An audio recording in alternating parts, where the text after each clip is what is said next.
Praise the Lord.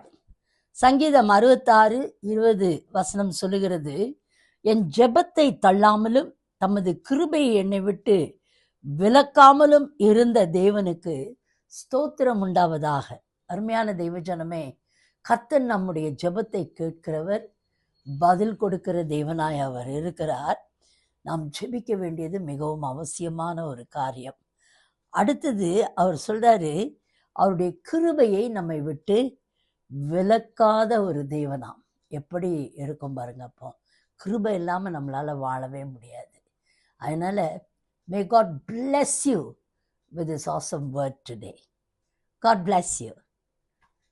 இப்பொழுதும் நாம் ஜெபித்து இந்த நேரத்திலே கர்த்தர் நம்முடைய மன்றாட்டை கேட்கும்படிக்காய் அவரை நோக்கி பார்ப்போம்.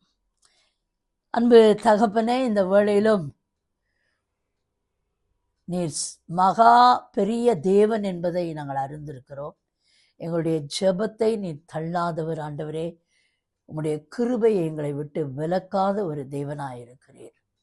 இன்றைக்கும் என்னென்ன பாரத்தோடு, என்னென்ன கண்ணீரோடு, எந்தெந்த மரண பயங்களோடு, எந்தெந்த கடன் பாரங்களோடு, என்னென்ன காரியத்திலே தலை நிமிரக்கூடாதபடி வெட்கத்துடன் உங்களுடைய பிள்ளைகள் இருக்கிறார்களோ தெரியாதப்பா.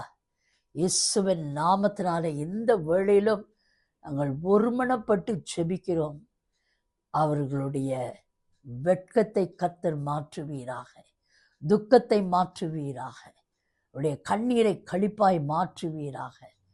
நீர் சொன்ன எல்லா வாக்குத்தத்தங்களையும் உடைய சித்தத்தின்படியாய் அவர்களுக்குள் நிறைவேற்றி அதிசயங்களை அவர்கள் காணும்படிக்காய் செய்யும். இதற்கு விரோதமாய் எழும்புகிற சத்ருவின் வல்லடிகளை நிர்மலமாக்கி ஜெயத்தை இயேசுவின் நாமத்தில் எடுத்துக்கொள்கிறேன் அப்பா. உமக்கே மகிமை செலுத்துகிறேன். ஆமென்.